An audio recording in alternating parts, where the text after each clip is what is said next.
Betty, cuenta el trabajo legislativo, traes una agenda, ayer te veíamos, inclusive traes una agenda que te ha dado visibilidad y has estado trabajando mucho el tema de los afromexicanos.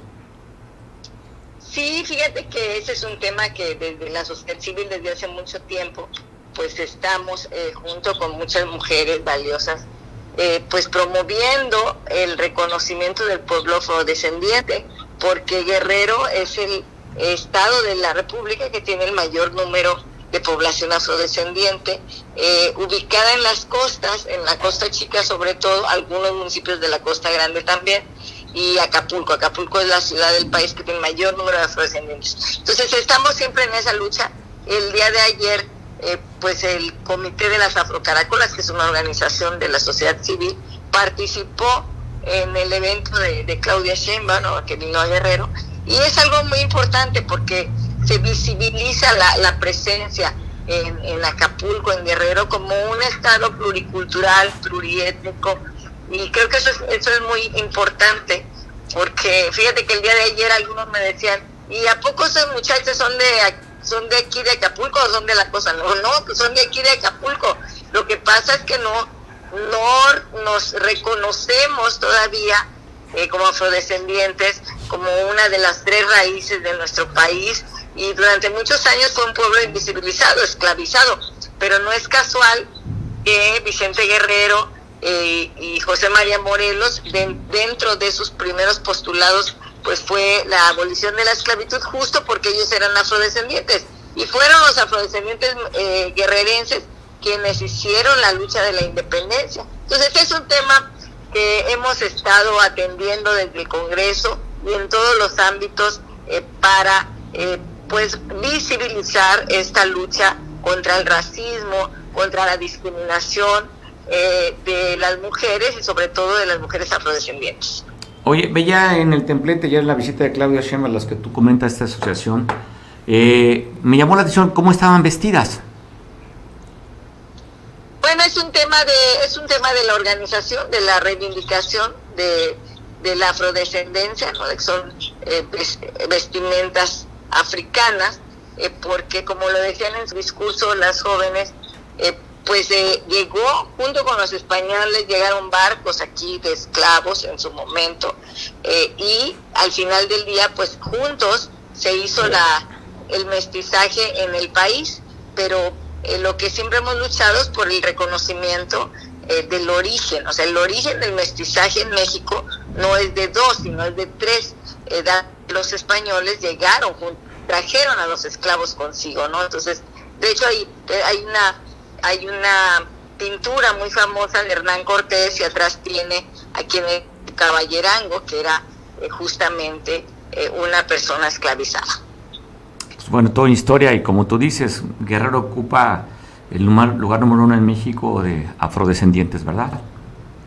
Sí, así es, y no hay que olvidar, porque es un tema de orgullo. Yo soy afrodescendiente, por eso estoy metida en esto desde hace muchos años. Fíjate que es un tema de orgullo, porque en realidad quienes le dieron la independencia a este país fue la lucha de los guerrerenses, pero el ejército de guerrerenses era un ejército de afrodescendientes que acompañaban a Vicente Guerrero, es decir, un ejército del pueblo negro que eran quienes luchaban en su gran mayoría por la independencia. Y bueno, el mestizaje se dio desde luego, pero nuestra lucha es por siempre, no solamente por el reconocimiento. Hoy estamos reconocidos, pero tiene muy pocos años.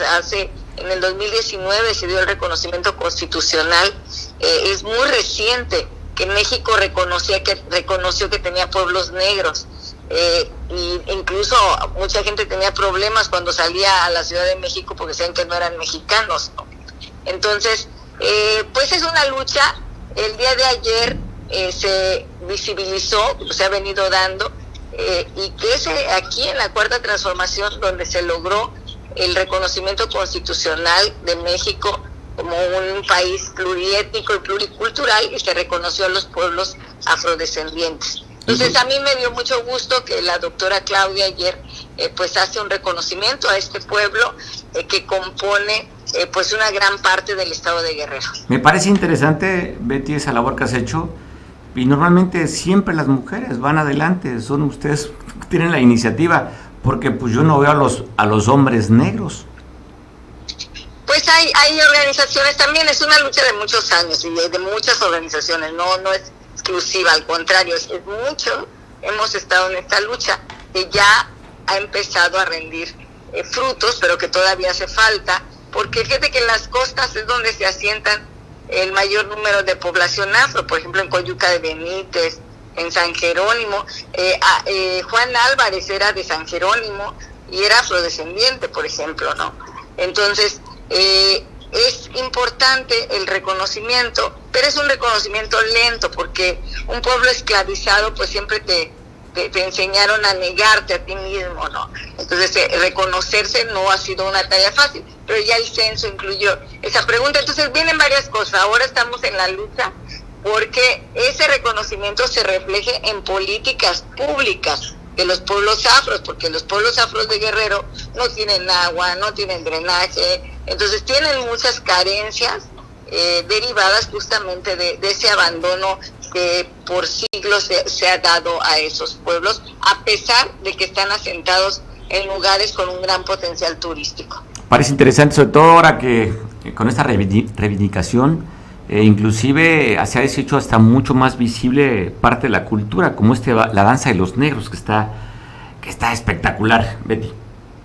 Bueno, aquí en Guerrero, o sea, nuestras danzas, la alegría era lo único que mantenía a los pueblos negros, porque al ser esclavizados pues sufrían los horrores más inimaginables que pueden suceder, y la alegría siempre ha sido una característica, y la danza comunicaba también. Es un poco reivindicación, aunque aquí en Guerrero nuestra reivindicación está a través de nuestra propia música, que se ha ido, obviamente en los tambores, pero también que ha derivado en toda la música de la Costa Chica, la chilena, entre todas las danzas del toro rabo, entre las danzas que se dan, por ejemplo la danza de los diablos es una danza sí, afrodescendiente, y la danza de los apaches que se da en la Costa Chica. La danza de los diablos, por ejemplo, se da en todas las colonias de Acapulco.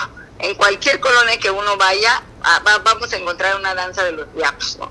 Además que es de mucho ambiente, ¿no? De mucho ambiente. Es una danza afrodescendiente. Entonces, pues es una cultura viva la que tenemos, a veces no la reconocemos en sus rasgos, pero que se ha mantenido a través de los siglos.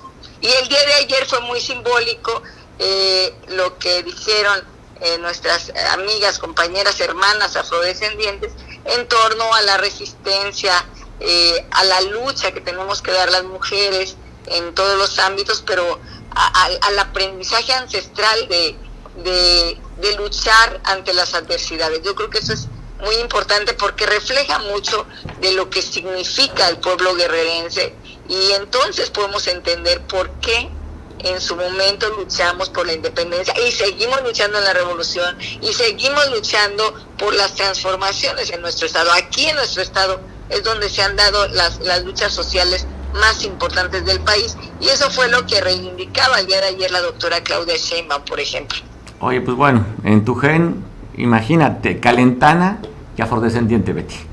Yo soy afrocalentana, entonces imagínate, es una revolución, porque son dos culturas muy importantes y muy luchadoras en nuestro estado, de extremo a extremo. Mi madre era afrodescendiente y mi padre calentano, entonces me ha tocado conocer esos dos extremos de nuestro estado, amarlos profundamente desde luego, y reconocerme a mí misma en términos de lo que significa la lucha cultural en un lado y en otro. En la tierra caliente, donde me crié desde los 6 meses que llegué, pues yo me crié más calentana, digamos, en la cultura calentana, que es una cultura también de un gran esfuerzo, de mucha resistencia, porque los pueblos calentanos, los pueblos de la tierra caliente nunca fueron conquistados por los españoles, por ejemplo. Es una cultura, la tarasca, una cultura también de mucha lucha. Entonces, Guerrero es de verdad de una gran riqueza cultural, que es nuestra mayor fortaleza. El día de ayer yo platicaba al final de la gira con la doctora Claudia, pues de la importancia de que Guerrero esté en el marco del desarrollo, que el reconocimiento a Guerrero en todas sus luchas sociales debe ser a través de propiciar un gran desarrollo para nuestro estado, y que esa es la tarea para el próximo sexenio. Pues sí, la frase amor con amor se paga, y se requiere todavía amar más a Guerrero, porque Guerrero ama mucho al presidente Andrés Manuel, y ese amor, oye, han quedado de ver, han quedado de ver para Guerrero, Betty. Pues fíjate que, Mari, hay mucho esa cuestión, pero a mí me parece que el presidente Andrés Manuel le ha dado mucho a Guerrero. Sin embargo, lo que ha faltado es que no se le han puesto en la mesa en su momento, cuando él inició el gobierno, proyectos de desarrollo importantes. Y esa es la parte de las autoridades locales. El gobierno anterior no puso en la mesa esos proyectos, y hoy estamos en la etapa final. Para el gobierno actual ya era más complicado empujar proyectos de gran visión, pero te quiero decir una cosa: el presidente le ha invertido a Guerrero, es el estado que tiene el mayor número de inversión en programas sociales del país. O sea, hay un tema muy importante que va más allá de los indicadores de pobreza. Aquí prácticamente todos los adultos mayores, todos los jóvenes de preparatoria y universidad están en los programas sociales. 1 de cada 3 guerrerenses tiene un programa social. Es una inversión muy fuerte, de las más fuertes del país, y no hay que perder de vista 2 programas importantes. Uno, el del fertilizante.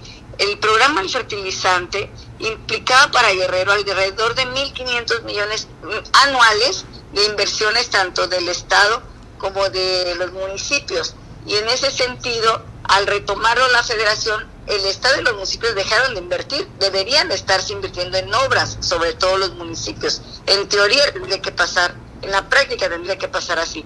Y otro programa muy importante, y esto del fertilizante implicaría un macrotúnel, que eso fue lo que costó casi cada año, prácticamente cada año. Entonces se tendría que ver reflejado en los municipios en obras. Y decirte, el otro gran tema es que Guerrero, al igual que Oaxaca, es el único estado que tiene los caminos artesanales, que son también alrededor de 2,000 millones anuales que se han venido haciendo en caminos en la montaña. Entonces hay una gran intervención de recursos para el desarrollo en la montaña, y ahora este año también entrarán a la sierra. Entonces me parece que más bien tenemos que pensar el próximo sexenio en proyectos de desarrollo distintos, pero el rezago de infraestructura es tanto en Guerrero que de pronto no le ponemos atención a todo este tema, los caminos rurales, pero es una inversión realmente histórica y realmente importante de comunicación.